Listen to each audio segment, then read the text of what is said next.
മീനിവിടെ വന്നാലുണ്ടല്ലോ പിന്നെ ഓള് ഒരു മെനു ആയിരിക്കും കേട്ടോ. ഫുഡ് എന്തുണ്ടാക്കണം, രാവിലെ എന്തുണ്ടാക്കണം, ഉച്ചക്ക് എന്തുണ്ടാക്കണം, രാത്രി എന്തുണ്ടാക്കണം എന്നൊക്കെ ഉള്ളത് ഒരു മെനു ഉള്ള അങ്ങോട്ട് തരും കേട്ടോ. ചിലപ്പോൾ ഉള്ള അവിടുന്ന് പുറപ്പെടുന്നതിന് മുന്നേ ഹോസ്റ്റലിൽ നിന്നേ തരും. അപ്പോൾ മോളും അങ്ങനെയല്ല കേട്ടോ. ഓൾക്ക് പിന്നെ എന്ത് കൊടുത്താലും കുഴപ്പമില്ല. ഓൾക്ക് പിന്നെ മീൻ ഐറ്റംസോ ബീഫൊക്കെയാണ് ഇഷ്ടം. മീനൂനാണെങ്കിൽ ചിക്കനാണ് കേട്ടോ ഇഷ്ടം. അപ്പോൾ ഇന്ന് നമ്മൾ ചിക്കൻ ബിരിയാണി ഉണ്ടാക്കണം എന്നാണ് പ്ലാൻ. അപ്പോൾ അതിനുള്ള വെളുത്തുള്ളി ഇഞ്ചി പേസ്റ്റ് കാര്യങ്ങളൊക്കെ ഉണ്ടാക്കുകയാണ് കേട്ടോ. അപ്പോഴാണ് ഓൾ എഴുന്നേറ്റ് വന്നത്. അപ്പോൾ പല്ലേക്കാനും കാര്യത്തിനൊക്കെ പോയപ്പോൾ ഞാൻ പിന്നെ ഒക്കെ ഒരു മുട്ടയൊക്കെ പൊരിച്ച് നമ്മളിന്ന് ഓൾറെഡി രാവിലെ പിന്നെ അപ്പവും ബമ്പയർ കറിയായിട്ട് ഉണ്ടാക്കിയിട്ടുണ്ടായിരുന്നു. അപ്പോൾ അതിലേക്ക് ഞാനൊരു 2 മുട്ടയും പൊരിച്ചു. പിന്നെ കുറച്ച് ഇന്നലത്തെ ബീഫ് ഉണ്ടായിരുന്നു. അപ്പോൾ അതൊന്ന് ജസ്റ്റ് ചൂടാക്കി നോക്കുക. ഞാൻ നോൺ വെജ് അവിടെ കിട്ടുന്നത് കുറവാണ് കേട്ടോ. ആഴ്ചയിൽ 1-2 ദിവസമൊക്കെ കിട്ടുള്ളൂ. അപ്പം ഇങ്ങനെ ഇങ്ങോട്ട് വരുന്ന ടൈമിൽ നമ്മൾ മാക്സിമം അങ്ങനെ നോക്കാണ്ട് കൊടുക്കും. ഒരു കൊതി ഉണ്ടാവില്ല കഴിക്കാനായിട്ട്. പൊതുവെ മുട്ട കഴിക്കാൻ ഭയങ്കര മടിയാണ് കേട്ടോ. അത് ഞാൻ ഭക്ഷണത്തിൻ്റെ ഇടയിൽ കൂടെ അങ്ങനെ വെച്ചോളൂ അറിയാത്ത രീതിയിൽ വേണം കഴിക്കാനായിട്ട്. അതുകൊണ്ട് തന്നെ ഹോസ്റ്റലിൽ നിന്നൊക്കെ മുട്ട കെട്ടിയാലും ഉള്ളു കഴിക്കൂല കേട്ടോ. അതായത് അതൊക്കെ ഒന്ന് ജസ്റ്റ് ഒന്ന് പൊരിച്ചെടുത്ത് പിന്നെ ബീഫ് നന്നാക്കി ചൂടാക്കി എല്ലാം റെഡിയാക്കി ഇതാ മേശപ്പുറത്ത് കൊണ്ടുവച്ചിട്ടുണ്ട്.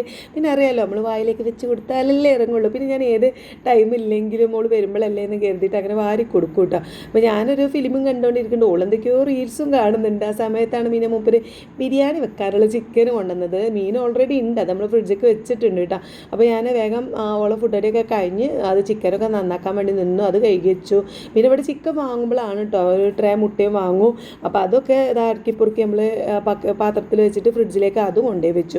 പിന്നെ വേഗം നമുക്ക് ബിരിയാണി ഇങ്ങോട്ട് റെഡി ആക്കാം. അതിപ്പം കുറച്ച് വെക്കണുള്ളൂ. 1/2 കിലോ റൈസ് കൊണ്ടുള്ള ബിരിയാണിയാണ് കേട്ടോ. സാധാരണ നമ്മൾ പെരുന്നാക്കൻ 1 കിലോ വെച്ചാൽ പിറ്റേന്നൊക്കെ ചൂടാക്കി കഴിക്കാനുള്ളത് ഉണ്ടാവും. അപ്പോൾ അതിപ്പോൾ അതൊന്നും വേണ്ടല്ലോ, കുറച്ച് വെച്ചാൽ മതി. അപ്പോൾ ഞാനിതാ ചെറിയ ബിരിയാണി ബോട്ടിലൊക്കെയാണ് ഉണ്ടാക്കുന്നത് കേട്ടോ. അപ്പോൾ ചെറിയൊരു ചെമ്പട്ടിയിൽ ചോറും വെച്ചു. പിന്നെ എന്താ മറ്റേ നമ്മൾ ബിരിയാണിക്കുള്ള ദമ്മ ഇടുന്നുണ്ട്. അപ്പോൾ ഇന്ന് നമുക്ക് കുറച്ചൊരു മല്ലിച്ചപ്പ് പുതിനേൻ്റെ അങ്ങനെയുള്ള ചെറിയൊരു കുറവ് ഉണ്ടായിരുന്നു കേട്ടോ. ഒരു ചെറുതായിട്ടൊരു ഒപ്പിക്കൽ ബിരിയാണിയാണ്. ഇതൊരു മനസ്സിനൊരു റാഹത്തായിട്ടൊന്നുമില്ല, എന്നാലും ബിരിയാണി എന്നൊക്കെ വിളിക്കാം.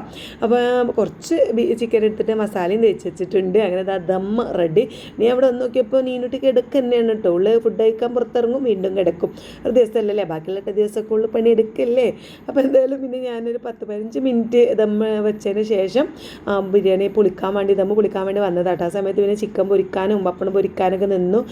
നല്ല ആവിയൊക്കെ വരുന്നുണ്ട്, നല്ല ചൂടുണ്ട്, നല്ല മണമുണ്ട്. എന്തായാലും വിചാരിച്ച അത്ര ഇങ്ങോട്ട് മോശമായിട്ടില്ല, ടേസ്റ്റൊക്കെ ഉണ്ടായിരുന്നു. പിന്നെ ഇതും ഇല്ല കേട്ടോ ഫുഡ് കഴിക്കാനായിട്ട്. അവൾ പ്ലേറ്റും കൊണ്ട് പോയതാണല്ലോ സ്കൂൾക്ക്.